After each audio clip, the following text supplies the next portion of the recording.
नमस्ते, मैं हूँ राहुल और आप देख रहे हैं मेरा रुख। दोस्तों, मैं अगर आपसे पूछूँ कि भारत का ताज किसको कहते हैं? या फिर भारत में धरती का स्वर्ग किसे कहा जाता है? या फिर अगर मैं आपसे पूछूँ कि केसर की खेती सबसे ज़्यादा कहाँ होती है? या फिर और भी सिंपल सवाल कि सेब के बागान कहाँ पर होते हैं? तो आई एम श्योर आपका आंसर एक ही होगा, वो होगा कश्मीर। जी हाँ, आज हम कश्मीर से हमारी बहन अनिका नाज़िर जी हमारे साथ में हैं और आज का वीडियो जो है वो बड़ा स्पेशल होगा और बहुत अच्छे डिस्कशंस होंगे। अनिका जी, आपने आपकी मसरूफ़ियत में से हमें समय दिया, इसके लिए बहुत-बहुत शुक्रिया।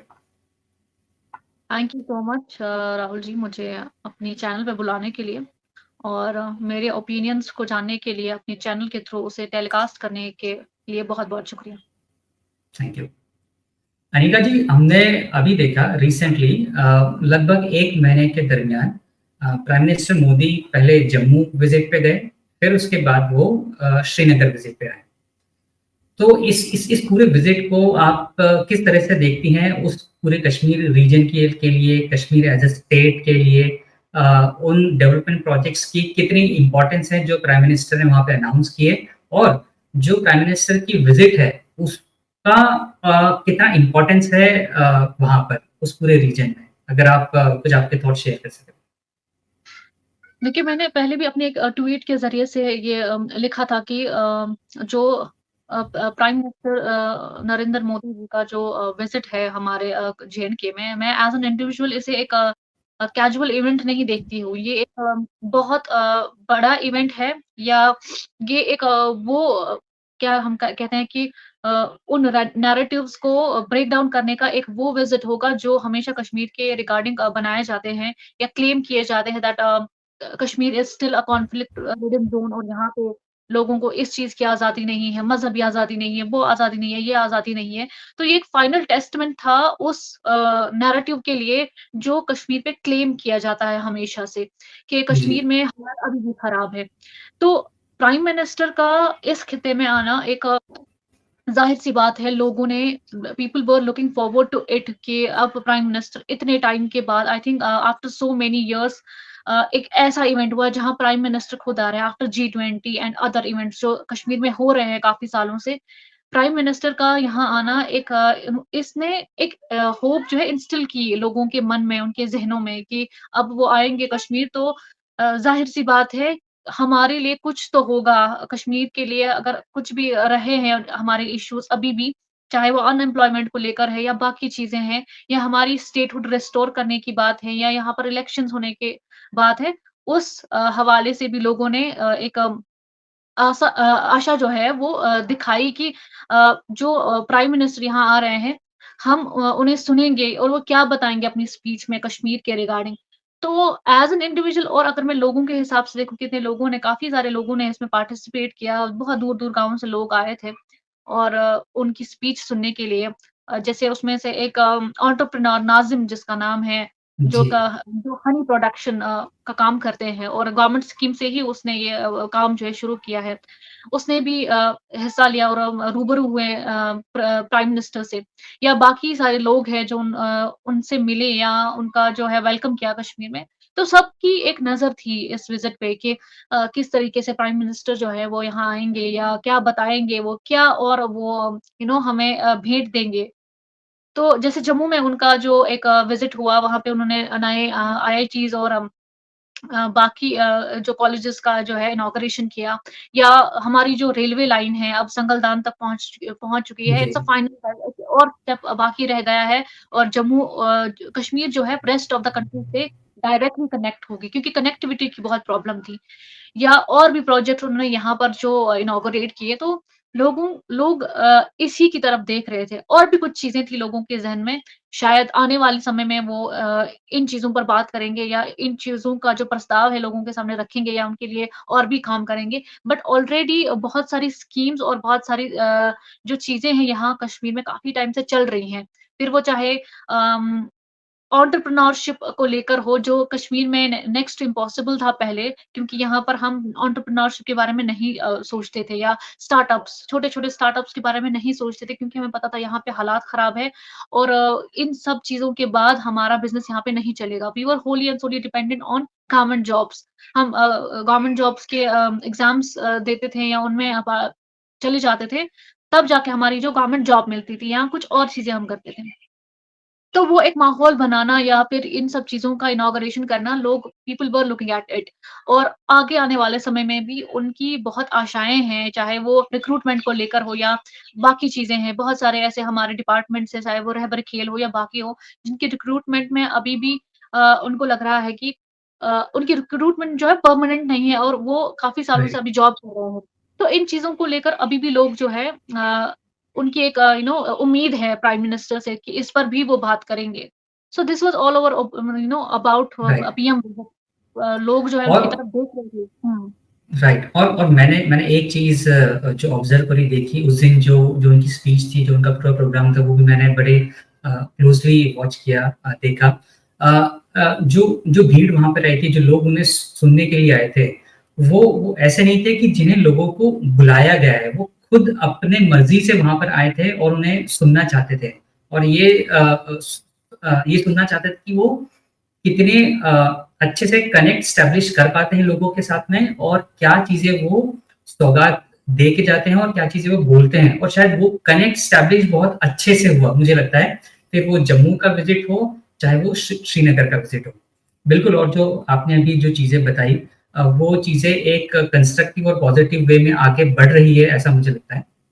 और आई एम श्योर उसमें और भी बेहतरी दिन-ब-दिन होती जाएगी। अभी आपने आपकी बातों के दौरान कुछ डेवलपमेंट प्रोजेक्ट्स का भी नाम लिया। बताया कि ये चीज़ें चल रही है। तो मैं उसी से रिलेटेड थोड़ा-सा और एलाबोरेटिव क्वेश्चन आपसे पूछना चाहूँगा कि जो भी इनॉग्रेशन होते हुए हमें दिखता है, जैसे उन्होंने आईआईटी या आईआईएम का इनॉग्रेशन किया या एम्स का इनॉग्रेशन किया या फिर उन्होंने और भी कई इनॉग्रेशंस किए। तो वो इनॉग्रेशन ऐसे तो है नहीं कि रातों-रात वो हो गए। उनके ऊपर पिछले 4 साल, 5 साल से काम चल रहा था। तो वो जाके आज इस स्टेज पे आए कि वो इनॉग्रेट हुए हैं। तो जो चीज़ इनॉग्रेट हुई है और इसके अलावा भी कई सारी ऐसी चीज़ें होंगी जो ऑन ग्राउंड वहाँ पर डेवलपमेंट प्रोजेक्ट्स की तरह चल रही होंगी। तो क्या आप उन उन उन चीज़ों में कुछ और हमें बता सकते हैं? देखिए डेवलपमेंटल प्रोजेक्ट्स में सबसे पहले जो रेनोवेशन और बाकी चीज़ें थी कश्मीर को लेकर या अलग-अलग टाउन्स को लेकर, हम कश्मीर श्रीनगर स्मार्ट सिटी की बात करते हैं या यहाँ के ट्रांसपोर्ट की बात करते हैं, बहुत सारी न्यू बसेस जो इंट्रोड्यूस की गई और बहुत ही फ़ीज़िबल अमाउंट में आप ट्रैवल कर सकते हो एक जगह से दूसरी जगह तक। या यहाँ के जो क्या कहते हैं इसे रोड कनेक्टिविटी या नए तरीके से रेनोवेट करना या पार्किंग जगहें एस्टेब्लिश करना। आपको पता है कि लोग यहाँ पे सुबह काम को निकलते हैं अपनी गाड़ियों में तो ट्रैफिक जैम की वजह से उनका आधा जो टाइम है वो उसी में स्पेंड हो जाता है। तो एक जी, प्लानिंग के अंदर काफ़ी सारे इन लाइन थे प्रोजेक्ट्स श्रीनगर स्मार्ट सिटी के अंदर जिसमें काम हुआ है और जो लोगों ने देखा है। जो भी कश्मीर विज़िट करता है वो देखता है कि किस तरीके से एक नया लुक जो है फेस लिफ्ट दिया गया श्रीनगर स्मार्ट सिटी को या रेस्ट ऑफ द टाउन्स को। बहुत काम अभी करने की बहुत ज़रूरत है। अभी नई रेलवे लाइन्स बन रही हैं। तो ज़ाहिर-सी बात है जो डेवलपमेंटल हम विज़िबल डेवलपमेंट देखते हैं, चाहे वो रोड कनेक्टिविटी जी, को लेकर हो, ट्रांसपोर्ट को लेकर हो, नए स्कूल्स और कॉलेजेस को लेकर हो, वो तो आपने देखा भी होगा। जैसे नए जीएमसीज़ को इंट्रोड्यूस किया एक साउथ कश्मीर में है, एक नॉर्थ कश्मीर में है, एक सेंट्रल कश्मीर में है, जम्मू के 3 साइड्स में है, एक तो मेन जम्मू में है, राजौरी में भी है। तो इन कॉलेजेस का इनकाद करना, इनॉग्रेट करना और बच्चे इनमें पढ़ रहे हैं, ये जी, फंक्शनल है, इसमें फंक्शनल नहीं है, ये सारे कॉलेजेस फंक्शनल है और इसके अलावा स्कॉलरशिप इंट्रोड्यूस करना बच्चों के लिए या इसके अलावा अगर हम स्टार्टअप पॉलिसीज़ देखें या फॉरेन इन्वेस्टमेंट देखें, हर जगह से कुछ ना कुछ हो रहा है एंड अनएम्प्लॉयमेंट हमें पता है कि एक चैलेंज है, ये सिर्फ़ कश्मीर में नहीं है, ये हमारे पूरे देश में है और ग्लोबली भी एक चैलेंज है क्योंकि राइट, तरीके से डिजिटल वर्ल्ड में एआई हमें रिप्लेस कर रहा है लोगों को। तो अब हम आए दिन सुनते हैं कि गूगल ने इतने एम्प्लॉइज़ को ड्रॉप कर दिया। तो गूगल जैसी बड़ी कंपनी एम्प्लॉइज़ को ड्रॉप करना, अभी हम उसके अकॉर्डिंग जो अपने आप को देखते हैं, तो हमें इतना स्किलफुल बनना है कि हम लोगों की जो सर्वाइवल है, हमारी नीड रहे सोसाइटी में, ताकि हम भी खुद सर्वाइव कर सकें। तो ऐसे बराबर। स्किलफुल प्रोग्राम बहुत सारे हुए, जैसे डिस्ट्रिक्ट बारामूला में हुए फील्ड प्रोग्राम्स, जिसमें टेक्नीशियन के कोर्सेज़ करवाए जाते हैं अलग-अलग डिस्ट्रिक्ट्स में, या जॉब मेला जो लगता है, उसमें अलग-अलग कंपनीज़ आती है रेस्ट ऑफ द कंट्री से, या विद इन द कश्मीर जो कंपनीज़ हैं, वो रिक्रूट करती हैं प्राइवेट जॉब्स के लिए बच्चों को, और बच्चे उसमें हिस्सा भी लेते हैं, और उनको ऑन स्पॉट जो है लेटर्स मिलते हैं, अपॉइंटमेंट लेटर्स मिलते हैं, या जॉइनिंग लेटर्स मिलते हैं, ताकि वो वहाँ काम कर सकें। उसके अलावा कॉम्पिटिटिव एग्ज़ाम्स कितने सारे होते हैं जिसमें बच्चे क्वालीफाई करते हैं। जेकेएस है हमारा, तो उसमें भी कितने सारे कश्मीरी जेएनके के बच्चों ने अपना लोहा मनवाया है, और एज़ ऑफिसर्स एंड एडमिनिस्ट्रेटर्स अभी काम कर रहे हैं। या यूपीएससी में हर साल अब कश्मीरी बच्चों की जो है हम तादाद देखते हैं बढ़ रही है धीरे-धीरे, राइट। और लोग जो है बच्चे जो है इंटरेस्ट दिखा रहे हैं कॉम्पिटिटिव एग्ज़ाम्स की तरफ। तो ओवरऑल बहुत सारी चीज़ें हो रही है। अनएम्प्लॉयमेंट बहुत बड़ा इश्यू है। उस पर और ज़्यादा स्ट्रेंथनिंग की ज़रूरत है, क्योंकि पॉपुलेशन इतना है, बच्चे पढ़े-लिखे भी हैं, और जॉब्स की कमी है। तो बहुत सारे और इनिशिएटिव्स अगर जॉब्स को लेकर, क्योंकि अगर हम विद इन द पेरिफेरी देखें, या विद इन द सोसाइटीज़ में डीप डाउन देखें, तो हमें ये पता चलता है कि एक घर में एक बेटा है, उसने पीएचडी की है, उसकी 4 बहनें हैं, माँ-बाप भी है। तो अल्टीमेटली जो घर की रिस्पॉन्सिबिलिटी है, वो उसके सर पर आ जाती है। जी। और वही बेटा अगर अनएम्प्लॉयड है, तो एक तो ये उसका मेंटल ट्रॉमा भी हो जाता है, फिर सोसाइटल प्रेशर हुँ। भी ऊपर आ जाता है, और वहाँ से आगे जॉब भी नहीं उसको मिल रही है। तो ये सब चीज़ें जो है उसकी लाइफ में एक बिद्दत बन जाती है कि उसके पास जी। जॉब नहीं है। तो इसमें भी अगर आने वाले समय में लोगों को एक उम्मीद है कि और जो है रिक्रूटमेंट्स जो है होंगी, और परमानेंट राइट। रिक्रूटमेंट्स होंगी, और ज़्यादा से ज़्यादा जो कॉम्पिटिटिव एग्ज़ाम्स को है कम-कम गैप देके जो है कंडक्ट किया जाएगा, सो दैट ज़्यादा से ज़्यादा रिक्रूट हो जाएँ बच्चे, और वो अपना काम शुरू कर दें। तो राइट। ओवरऑल ऐसी चीज़ें जो है इतनी सारी जो प्लानिंग या एग्ज़ीक्यूशन हो रहा है चीज़ों का, और भी ज़रूरत है, क्योंकि अनएम्प्लॉयमेंट राइट। इश्यू है, और उस पर हमें और काम करने की ज़रूरत है। राइट। और आई एम श्योर जो भी आपने डेवलपमेंट प्रोजेक्ट्स के हवाले से बात करी, अगर इसे हम आज से 5 साल, 6 साल पहले से कंपेयर करें, तो उसमें शायद बेहतरी हुई होगी और एक अच्छी नोटिसेबल बेहतरी हुई होगी और आई एम श्योर कि इसके ऊपर गवर्नमेंट का और भी ख्याल होगा और गवर्नमेंट और भी इसमें दखल देगी और इसमें दिन-ब-दिन और शायद बेहतरी होते जाएगी ताकि जो अनएम्प्लॉयमेंट वाली जो आपने बात करी, उसको बहुत अच्छे से एड्रेस किया जा सके। बिल्कुल। अ, अब राइट। हाँ जी, आप कंटिन्यू करें, आप कुछ बोल रहे थे। बिल्कुल नोटिसेबल हुई है। अब आप देखिए, जैसे कुछ साल पहले आप बहुत कम वुमेन एंटरप्रेन्योर्स देखते होंगे, राइट। बहुत मिनिमम, वेरी मिनिमम। आज आप देखेंगे हर हाउसहोल्ड में या हर गाँव में 4, 5 या 8 लड़कियाँ तो ऐसी हैं जिनके पास गवर्नमेंट स्कीम के थ्रू अपना एक सेटअप है। यहाँ पे आज लड़कियों ने हर उस वो जो टबूज़ है उनको ब्रेक किया है। जैसे शीप फार्मिंग हम ऐसे मतलब हमारी सोसाइटीज़ में ऐसा होता है कि शीप फार्मिंग कर रही है तो कुछ काम नहीं है, ये कैसा काम है? हुँ, बट इन टबूज़ राइट। को भी ब्रेक किया गया है हमारी सोसाइटी में, खासकर वुमेन फ़ोक जो है शीप फार्मिंग करती हैं, या जो टेलरिंग के सेंटर्स हैं वो एस्टेब्लिश कर रही हैं, लोगों को एम्प्लॉयमेंट दे रही हैं। एक तो खुद भी काम कर रहे हैं, और भी 2-4 लोगों को अपने साथ वो एम्प्लॉय कर रहे हैं। वो जो सेल्फ ग्रोथ है ना, उसको नोटिसेबल बनाने के लिए इन स्कीम्स ने काफ़ी ज़्यादा वर्क किया है। और मुझे लगता है ऐसी स्कीम्स अगर और ज़्यादा अवेयरनेस के साथ इंट्रोड्यूस की जाए, तो मुझे लगता है हर हाउसहोल्ड में एक रोज़गार तो आ ही जाएगा। एब्सोल्युटली, बिल्कुल सही बात। अब थोड़ा-सा हम लोग आगे की तरफ बढ़ते हैं और मैं आपसे ये पूछना चाहूँगा कि आर्टिकल 370 को रिमूव होते हुए पूरे देश ने देखा।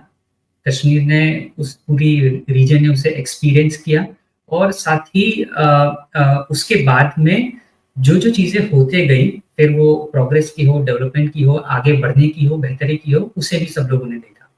मैं अभी आपसे एक चीज़ ये पूछना चाहूँगा कि एक यूथ जो एक यंग बच्चे हैं, नौजवान हैं लड़के हैं, लड़कियाँ हैं अ, पहले उनके पास शायद अपॉर्च्युनिटीज़ कम रहती होगी या फिर अब वो किस तरह से टूरिज़्म हुआ, स्पोर्ट्स हुआ, एजुकेशन हुआ, हर फ़ील्ड में, हर सेक्टर में हम लोग देख रहे हैं कि कश्मीर से एक नोटिसेबल कंट्रीब्यूशन, नोटिसेबल इन्वॉल्वमेंट हो रहा है। तो किस तरह से जो वहाँ का यूथ है, वो टूरिज़्म हुआ, स्पोर्ट्स हुआ, एजुकेशन हुआ, इन सब चीज़ों को एक्सेप्ट करते हुए बड़े ही अच्छे से आगे बढ़ रहा है। और इसमें 370 के बाद में क्या आपको बदलाव दिखा जो पहले नहीं था और अब है? मुझे लगता है 370 से पहले वो जो एक कांस्टेंट चेंज हमने देखा, वो हमने स्पोर्ट्स के एरिया में भी देखा, या बाकी जो चीज़ें आप बोल रहे हैं।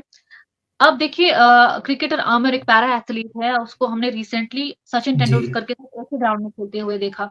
दिस इज़ जी, समथिंग जो जो मतलब ज़रूरी है कश्मीर के लिए, और ये एक्चुअल में हुआ है। आप देखिए जासिया अख्तर है हमारी, और दूसरी I am not able to recall her name, uh, वो भी कश्मीर से हैं, दोनों ही आईपीएल में सिलेक्ट हुई और आईपीएल में खेला भी, जी, लड़कियाँ। अब देखिए जी, फुटबॉल में भी लड़कियों की जब यहाँ पे हमारी एक फीमेल फुटबॉलर है नादिया निघत, जब वो खेलती थी तो वो अकेले खेलती थी, पहले कई साल पहले, और फिर वो बॉयज़ टीम में रहती थी और वहाँ खेलती, क्योंकि वो अकेली लड़की थी। आज कश्मीर में 3-4 फुटबॉल टीम्स फीमेल्स की ही है। यहाँ रग्बी की टीम है लड़कियों की, यहाँ क्रिकेट की 5-6 टीम्स है, not just 1, wonderful, 6 wonderful, great, teams and in fact more than that. Kashmir premier league first जो हुई वो हमारी ऑर्गनाइज़ेशन ने ही करवाई थी कश्मीर में, और उसके बाद वो रुकी नहीं, उसके बाद और लोगों ने भी करवाई Kashmir premier wonderful. League. It is a welcoming step कि ल लड़कियों को हर फील्ड में एक मौका मिल रहा है विदाउट एनी थ्रेट कि उन्हें लगे कि हमें कोई डर है या फैमिली सपोर्टिव नहीं है। फैमिली भी सपोर्टिव है, और उनकी जो सराउंडिंग्स है वो भी फेवरेबल है उनके लिए, और वो खेलती हैं और बिना डर के खेलती हैं। और और भी चीज़ें हैं जैसे चेस हो, कैरम हो, जो इंडोर गेम्स है, इनमें भी लड़कियाँ पार्टिसिपेट करती हैं। नॉट जस्ट गर्ल्स, बॉयज़ भी पार्टिसिपेट करते हैं। वाटर स्पोर्ट्स में आपने देखा होगा कि एक नया ट्रेंड चल रहा है, वाटर स्पोर्ट्स में लोग आ रहे हैं, और फीमेल्स की अपनी टीम है, अलग-अलग गेम्स है उसमें, इतनी सारी गेम्स है कि मुझे उनका नाम भी नहीं पता है कि एक्चुअल में क्या कहते हैं उन गेम्स को। और आपने देखा होगा बड़े-बड़े प्रोग्राम्स उनको लेकर हो, ताकि वो बूस्ट हो और बच्चे इसमें और आएँ अभी और हाल ही में वहाँ पर फ़ॉर्मूला 4 रेसिंग भी हुई थी, if I am yes not. Exactly formula 4 जैसी रेसिंग आप देखिए कुछ सालों में आप कश्मीरियों को भी देखेंगे उसमें। मेबी बराबर, इस टाइम जो पार्टिसिपेंट्स हैं वो बाहर से आए थे रेस्ट ऑफ द कंट्री से, बट अगली बार आप देखेंगे कि यहाँ के बच्चे भी उसको अडॉप्ट कर लेंगे फ़ॉर्मूला 4 कार रेसिंग को। उसके अलावा मार्टियल आर्ट देखिए आप, मार्शल आर्ट में लड़कियाँ किस हद तक जा रही हैं और इंटरनेशनली खुद को रिप्रेज़ेंट कर रही हैं। आप देखिए तजम्मुल इस्लाम है, 3 times I think gold medallist है इंटरनेशनल। और भी लड़कियाँ हैं जो इंटरनेशनली उन्होंने रिप्रेज़ेंट किया है अपनी कंट्री को और गोल्ड मेडल लाया है। तो एक वाइड चेंज देखने को मिलता है which is visible to people, और वो देखने को मिल राइट। रहा है, और उनकी वजह से और बच्चे जो हैं वो एक इन्फ्लुएंस महसूस करते हैं, और वो अपने-अपने रिस्पेक्टिव फील्ड में जाते हैं और एक्सेल करने की कोशिश करते हैं। और मुझे लगता है कि एक एक एक खिलाड़ी, एक बच्चा, वो एक अगर कोई मुकाम हासिल करता है, तो वो कम से कम 100 बच्चों को इंस्पायर करता है कि वो डेफ़िनिटली, आगे आएँ, डेफ़िनिटली। और ना सिर्फ़ उसी स्पोर्ट्स में बल्कि किसी और फ़ील्ड में भी, किसी और स्पोर्ट्स में भी वो आगे आएँ और अपना नाम करें, और साथ ही साथ वो एक इंफ्रास्ट्रक्चर की बेहतरी के लिए भी कहीं न कहीं कंट्रीब्यूट करता है। तो ये एक बड़ी अच्छी बात है कि ना सिर्फ़ किसी एक चीज़ में, बल्कि हर एक रीजन में, हर एक चीज़ में, फिर वो स्पोर्ट्स हो, चाहे कोई और हो, उसमें वहाँ के बच्चे, वहाँ के यूथ आगे आ रहे हैं और दूसरों बच्चों को भी इंस्पायर कर रहे हैं। डेफ़िनिटली। Right, good. अब मैं हमारे डिस्कशन को थोड़ा-सा इलेक्शन और पॉलिटिक्स की तरफ लेके चलता हूँ। कुछ दिनों पहले सुप्रीम कोर्ट ने ये वर्डिक्ट दिया था कि कश्मीर में 30 सितंबर के पहले इलेक्शंस होने चाहिए, और आई एम श्योर, मुझे लगता है जैसा अभी इलेक्शन कमीशन ऑफ इंडिया ने जो लोकसभा इलेक्शन अनाउंस किए थे, उस दौरान उनसे ये बात पूछी भी गई थी कि कश्मीर में इलेक्शंस कब होंगे। तो उन्होंने ये कहा कि लोकसभा इलेक्शन कंप्लीट होने के बाद में उनकी प्लानिंग है कश्मीर में इलेक्शन करवाने की। मतलब लोकसभा इलेक्शन 4 जून को रिजल्ट आएगा, और उसके बाद जुलाई, अगस्त, सितंबर, इन 3 महीनों के अंदर हो सकता है कश्मीर में इलेक्शंस की प्लानिंग हो। अब इसके हवाले से मेरा एक क्वेश्चन आपसे ये है कि पिछले 5 सालों में जो एक गवर्नर रूल हम लोगों ने देखा, और उसके अंदर हम लोगों ने एक कश्मीर की प्रोग्रेस देखी और एक डेवलपमेंट देखा। अब जब वहाँ पर और इलेक्शन होना भी बहुत ज़रूरी है ताकि एक लोकल डेमोक्रेसी और एक लोकल रिप्रेजेंटेशन वहाँ पर मिल सके, जैसे भारत के हर स्टेट में होता है। पर अभी भी हम लोगों ने देखा कि कुछ लोग या कुछ पॉलिटिकल पार्टीज़, मैं अभी किसी का भी नाम नहीं लेता हूँ, वो अभी भी 370 को रिस्टोर करने के ऊपर लगे हुए हैं। या फिर वो सोचते हैं कि ये वापस होना चाहिए। तो ऐसी सिचुएशन में अगर मान लीजिए ऐसे लोगों के हाथ में पॉलिटिकल पावर आती है, तो क्या स्टेट की प्रोग्रेस या डेवलपमेंट कहीं बैकवर्ड, कहीं रिवर्स गियर में तो नहीं जाएगी? या फिर अभी भी लोग इनके ऊपर, इनकी बातों के ऊपर उतना ही यकीन करते हैं जितना पहले करते थे? देखिए, पहली चीज़ हमें जो समझनी है that we are living in a democratic country, right, जहाँ डेमोक्रेसी चलती है, जहाँ डिक्टेटरशिप की कोई गुंजाइश नहीं है। कश्मीर जो है वो एक कॉन्फ्लिक्ट रिडन ज़ोन रहा है। तो क्या है कि उसको ठीक करने के लिए कुछ अगर ठोस कदम उठाए गए, उसको एक स्पेस दी गई पॉलिटिक्स से, जो उसको रेस्ट चाहिए था, वो उसे मिला। बराबर। और कहा जाता है ना कि पॉलिटिक्स कैन वेट, बट लोगों की जो रिकंसिलिएशन है दैट कांट वेट। हुँ, मतलब 30 सालों से वी आर बीइंग, मतलब हम लोग उस चीज़ से हम लोग वो चीज़ें देख रहे हैं जो हमारे लिए अब नॉर्मल हो गई है, कि बाहर बराबर, शेलिंग हो रही है तो हो रही है, बाहर बम फट रहा है तो देखा ही तो है, पिछले कितने सालों से देख रहे हैं। इस फ़ेज़ से हमें जो रेस्ट मिला वो मिला कुछ ठोस कदम जो सेंटर की तरफ से उठाए गए कि कश्मीर को एक पैरेलल स्पेस दी गई अ, अलग चीज़ें करने के लिए। उसके बाद आती है इलेक्शंस की बात। जो ये स्पेस दिया गया, इसकी एक लिमिटेशन होनी ही थी, ठीक बराबर, है? बिल्कुल सही। चाहे सुप्रीम कोर्ट हो या दुनिया का कोई भी कानून हो, आप वो रोक नहीं सकते आप। मतलब कि एक टाइम के बाद you have to restore the statehood. Elections तो होने ही होंगे, चाहे आज होंगे, इस साल में होंगे, अगले 2 साल में होंगे, अगले 3 साल में होंगे, but somewhere it will happen. और मुझे लगता है कि कश्मीर को इतना फ़ीज़िबल गैप मिला कि उन्होंने डिसीज़न मेकिंग सीख ली कि who is going to be our representative. और यहाँ के जो हुँ, पॉलिटिशियंस जो है, उनको भी एक फाइन क्लास मिली कि उन्होंने किस तरीके से पॉलिटिक्स पॉलिटिक्स को जो है कैरी फॉरवर्ड किया था कश्मीर में, जो ड्युअलिटी थी उनमें, आई थिंक वो उससे बाहर आ रहे हैं। हाँ, मेबी कुछ रीजनल पॉलिटिशियंस अभी भी ऐसे हैं जो लोगों को ये बता रहे हैं कि 370 को हम वो लाएँगे। It might be a tactic to get votes from the people. Hmm, but 370 जो भी पढ़े-लिखे लोग हैं कश्मीर में, उनको पता है 370 वापस आने वाला है नहीं। वी हैव लॉस्ट बिल्कुल, दैट स्टेटस जो हमारे पास था, which was misused by these political classes. Uh right, उन वो ही इसको यूज़ करते थे। Centre was having no authority on them कि वो उनसे पूछे, ये जो आप लैंड का मिसयूज़ कर रहे हो, क्यों कर रहे हो? ये जो यहाँ पे स्टेट लैंड है, इसके साथ क्या हो रहा है? Now centre has the authority, अब वो कुछ नहीं कर सकते। अब रही बात राइट, इलेक्शंस की, इलेक्शंस की तैयारियाँ यहाँ ज़ोरों-शोरों से चल रही है। Be it any national political party, be it any independent candidate और be it any regional political party, everybody is doing their campaigns. वो लोगों से मिल रहे हैं, वो लोगों से बातचीत कर रहे हैं, वो अपनी बात रख रहे हैं। अब डिपेंड करता है लोगों पे। आपने जो प्रोग्रेस की बात की, अब डायरेक्ट इंटरफेरेंस है सेंटर का स्टेट के साथ। अगर पॉलिटिकल क्लास कल को इलेक्ट होने के बाद यहाँ पे अपनी मनमानियाँ करती है, they will be bashed from the centre, क्योंकि अब हुँ, उनका कन्फिडेंस नहीं चलेगा यहाँ पे। अब सेंटर की इन्वॉल्वमेंट है, सेंटर बहुत सारी चीज़ों को रोक सकता है। यहाँ अगर कोई ड्युअलिटी दिखाएगा, एक सॉफ्ट कॉर्नर दिखाएगा सेपरेटिज़्म की तरह और एक सॉफ्ट कॉर्नर दिखाएगा भारत माता की जय की तरफ, तो centre will involve themselves in it. और उनको भी पता है यहाँ का जो पॉलिटिकल क्लास है आफ्टर गेटिंग इलेक्टेड, वो भी अपना ये जो बोल रहे हैं 370 वापस आएँगे, वो नहीं लाएँगे। वो अपना पॉलिटिकल काम जो है वो स्टार्ट कर देंगे, मुझे ऐसा लगता है। बाकी रही इलेक्शंस की बात कि हू विल विन, उसके बारे में अभी कुछ नहीं कहा जा सकता, बिकॉज़ आप जो भी पॉलिटिकल पार्टी देखेंगे, इंडिपेंडेंट कैंडिडेट भी देखेंगे या नेशनल पॉलिटिकल पार्टी भी देखेंगे, हर एक में एक वाइड गैदरिंग देखने को मिल रही है। People are participating everywhere, people are participating. और उनको, मुझे लगता है ये एक मुझे एक पॉजिटिव चेंज लग रही है। मुझे लगता है रिप्रेजेंटेटिव वही बनना चाहिए जिसको लोग चुनें। बराबर, जिसको लोग चुनें। अब कोई रीजनल पॉलिटिकल पार्टी को ही चुन रहा है, we should not question it.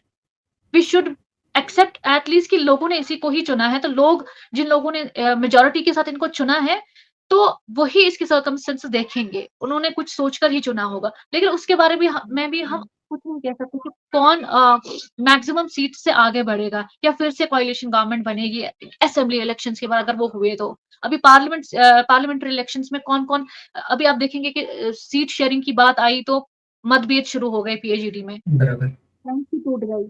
कोई कुछ कह रहा है, दे आर वो कैट फाइट एक चल रही है पॉलिटिकल पार्टीज़ के बीच में। तो देयर इज़ मेरी तरफ से तो ऐसा कुछ I am not able to imagine who is going to win.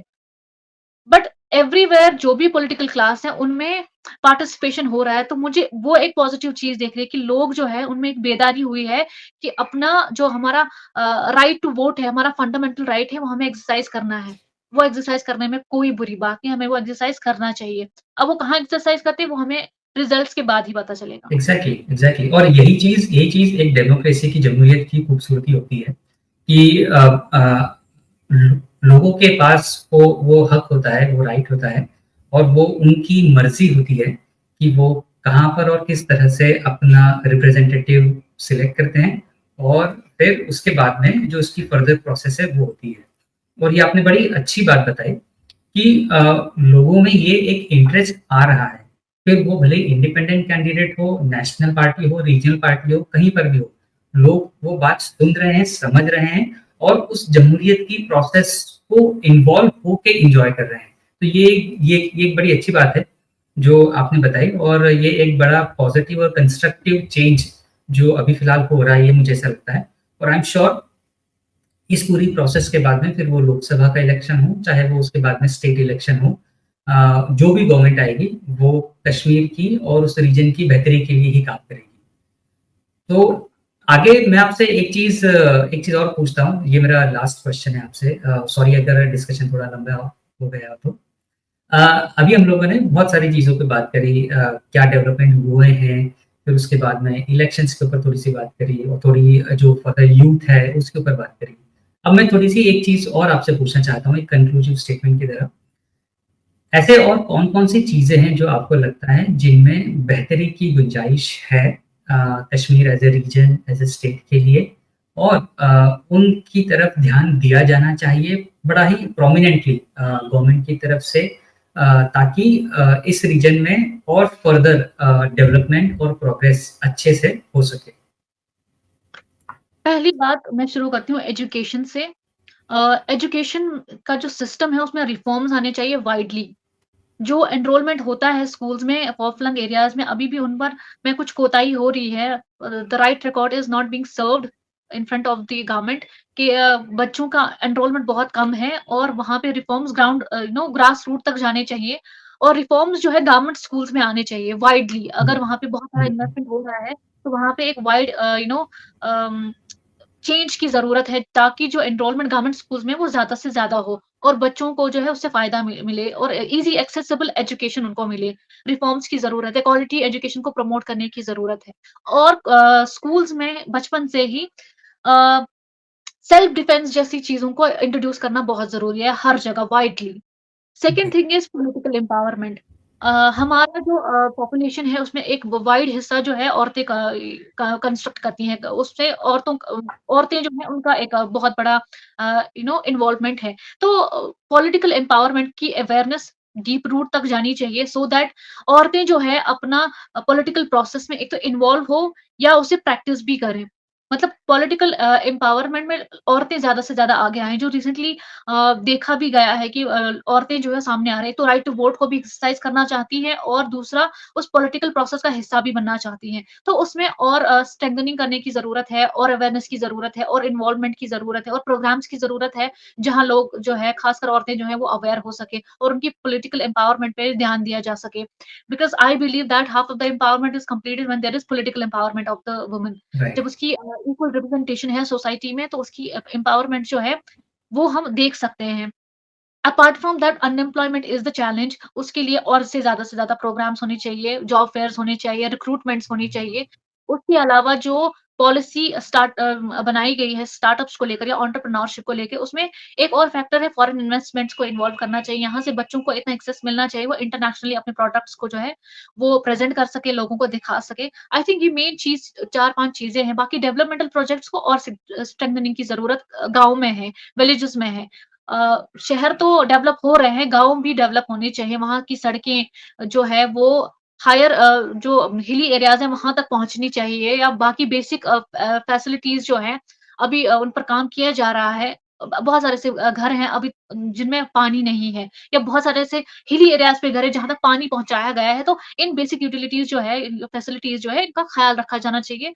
और ताकि जो है लोगों को ये लगे कि नहीं, वो कहीं रह रहे हैं, किसी सिस्टम में रह रहे हैं जो उनके बारे में सोचता है। उनमें एक वो सेल्फ सेंस ऑफ रेलेवेंस होना चाहिए कि नहीं, कोई हमारे लिए काम कर रहा है। नॉट दैट कि सेंस ऑफ इर्रेलेवेंस हो कि हम तो मतलब रेलेवेंट ही नहीं है सोसाइटी से, ये नहीं होना चाहिए। यस।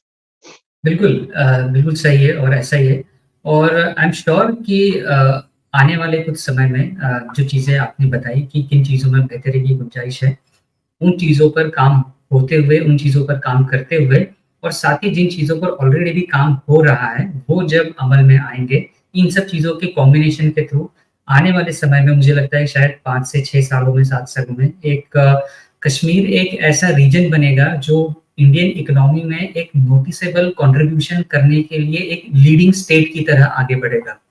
और ये ना सिर्फ टूरिज्म इंडस्ट्री की तरफ से होगा, बल्कि ये और भी कई दूसरे सेक्टर्स में भी कश्मीर का कंट्रीब्यूशन हमें देखने को मिलेगा और कश्मीर के लोगों का कंट्रीब्यूशन भी देखने को मिलेगा।